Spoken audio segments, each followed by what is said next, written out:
안녕하세요. 의사는 치료하고 자연이 낫게 한다. 경의 바른 한의원 원장 주진원입니다. 오늘은 복부 편도통에 대한 내용을 준비했습니다.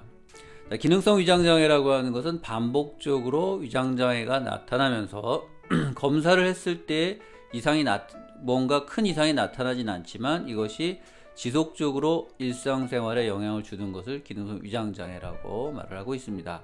자, 이것은 성인에게서도 나타나지만 소아에게서도 동일하게 나타나게 되는데요. 자, 소아에게서 나타나는 기능성 위장장애는 한 세 가지 카테고리로 정의를 하고 있습니다. 자, 첫 번째는 기능성 오심구토장애, 그리고 두 번째는 기능성 복통장애, 그리고 세 번째는 기능성 배변장애라고 하는 것이 되겠습니다. 자, 오늘 말씀드리고자 하는 것은 이 기능성 위장장애 중에서 두 번째인 소아의 기능성 복통장애라고 하는 것이 되겠고, 이 중에서 하나가 되는 바로 오늘 말씀드리고자 하는 것이 바로 복부 편두통이 되겠습니다. 그런데 이 복부 편두통이라고 하는 이 용어 자체에 대해서 상당히 혼란을 느끼실 수가 있겠습니다. 왜냐하면 편두통이라고 할 때 우리가 보통 머리가 아픈 쪽으로 우리가 생각을 하고 이해를 하게 되는데요. 이 복부 편두통에서는 이 편두통이 머리가 아픈 것이 아니라 주로 배가 아픈 것으로 많이 나타나기 때문입니다. 자, 그런데 이 배가 아픈 쪽으로 나타나는 복통이 중심이 되는 이런 현상이 왜 편두통으로 이해되는가라고 하는 점에서는 이 복부의 이 복통이 반복적으로 나타나는 이러한 복부 편두통, 나중에 차후에 편두통으로 발전하게 되는 경우들이 생기게 되고, 또 이것을 치료하기 위해서는 위장관의 기능을 치료하는 것이 아니라 편두통과 관련된 치료를 했을 때 호전이 되고 해소되는 경우들이 있기 때문입니다. 그래서 소아가 반복적으로 배가 아프면서 혹시 가족력으로 편두통이 있다면 이 복부 편두통에 대해서 한번 고려해 보는 것도 좋을 것이라고 생각을 합니다. 자, 이 복부 편두통의 이제 특징에 대해서 말씀드리면, 이제 전체 소아의 한 1에서 9% 정도에서 이 복부 편두통을 가질 수 있다라고 제시가 되어 있고요. 그리고 일반 편두통에서처럼 이제 남성보다 여성이, 즉 남아보다 여아에서 이 복부 편두통이 잘 나타나는 것으로 알려져 있습니다. 그리고 이제 굉장히 중요한 것 중에 하나는 이제 발병 연령이 되겠는데요.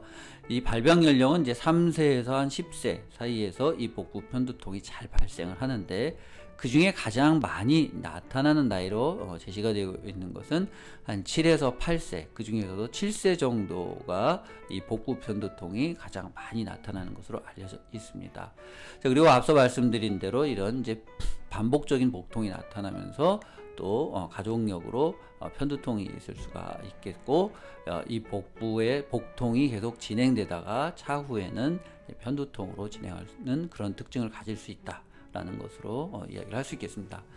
자, 그리고 이제 복통 자체를 좀 더 우리가 특징을 좀 보자면, 이 복통은 배꼽 주위나 배의 중심선 중에서 잘 나타날 수가 있는데, 이 복통의 중요한 특징 중에 하나는 이 경계가 모호하다라고 하는 것이 되겠습니다.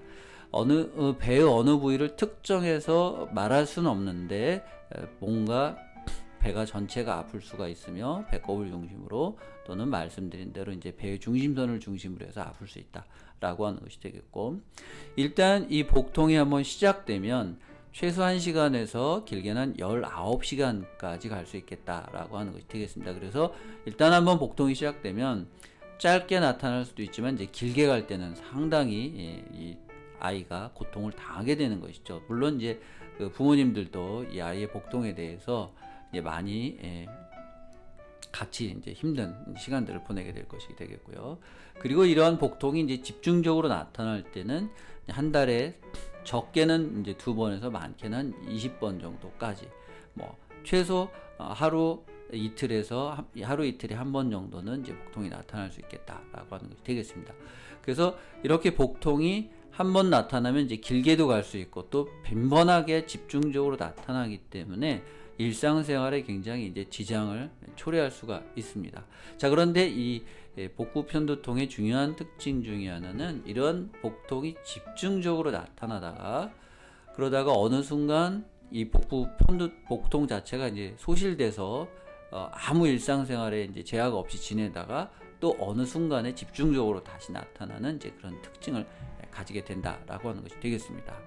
자, 그리고 이와 함께 이제 부수적으로 동반되는 이제 증상들을 보면 이제 울렁거림이라든가 식욕부진, 그리고 안면이 창백해진다든가 하는 이제 이런 증상들이 같이 나타나게 되고, 그리고 이 복통과 함께 두통도 같이 자주 호소할 수 있는 것으로 되어 있습니다. 그러다 보니까 이제 부모님들 입장에서는 내가 머리가 아픈 것이 문제인지 배가 아픈 것이 문제인지 굉장히 혼란을 이제 겪게 되겠죠. 그러다 보면 이제 병원에 가서 이런저런 이제 검사를 전신적으로 많이 받게 될 수밖에 없는 것이 이런 이 복부 편두통에서 나타나는 이런 이제 하나의 증상적인 특징이 되겠습니다.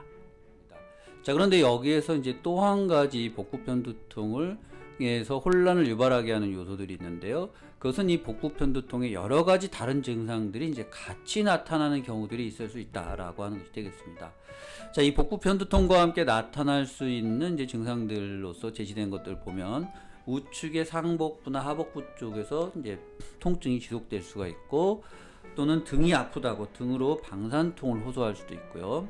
그리고 만성적으로 반복적으로 설사를 한다거나, 그리고 구토를 지속적으로 할 수도 있는 것으로 알려져 있습니다. 자, 그렇다면 우리가 이제 구토를 자주 반복적으로 한다거나 또는 설사를 자주 하게 된다면 이제 소아의 과민성 대장증후군처럼 우리가 오해를 하게 될 수도 있다는 의미로 이해를 할 수가 있겠는데요.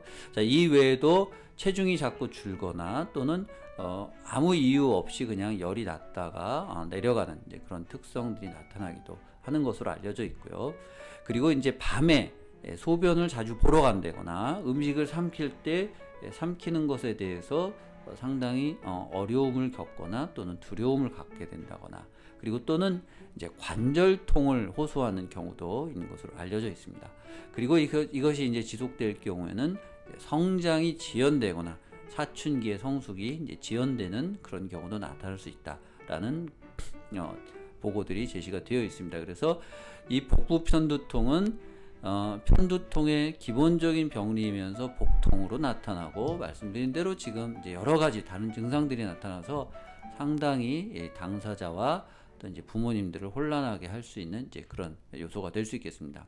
그래서 좀 이 복부 편두통을 좀 요약해서 좀 말씀드리자면, 자, 가장 잘 발생하는 나이가 말씀드린 대로 이제 7세에서 8세의 남아보다는 여아에서 배가 자주 아픈데 경계가 모호하고 한 달에 2회에서 20회, 그리고 한번 배가 아프기 시작하면 1시간에서 19시간까지 반복적으로 아프게 돼서 일상생활이 굉장히 어렵게 되며, 그리고 이것이 한번 발작이 소실되고 다음에 발작 때까지는 아무 일상생활에 지장 없이 이상이 없이 나타나게 됩니다. 자, 그리고 이와 함께 구토를 한다거나 머리가 아프기도 하고, 또 말씀드린 대로 관절통이라든가 원인 불명의 열이라든가 설사라든가, 그리고 이제 자꾸 반복될 때는 이런 이제 성장이 더뎌지는 이제 그런 현상도 나타날 수 있는 것이 이 복부 편두통의 특징이라고 하겠으며, 그리고 이와 함께 말씀드린 대로 이제 가족력으로 편두통이 있거나 또는 차후에 편두통이 나타나고 편두통으로 발전할 수 있다라고 하는 것이 이 복부 편두통의 특징이라고 할 수 있겠습니다. 자, 그런데 지금 말씀드린 이제 증상들은 증상만으로는 절대 판정을 하셔서는 안 되고 판단을 하셔서는 안 되고, 반드시 해당 이제 전문의와 진찰을 하셔서 관련된 검사를 다 받아보시고 나서 그 다음에 전문가의 의견을 참조하시는 것이 필요할 것이라고 생각을 하고요. 제가 오늘 말씀드린 것은 혹시 이런 혼란을 겪으시는 분들을 위해서 정보를 준비한 것입니다. 자, 오늘 제가 준비한 정보가 여러분들에게 크게 도움이 되셨기를 바라겠습니다. 감사합니다.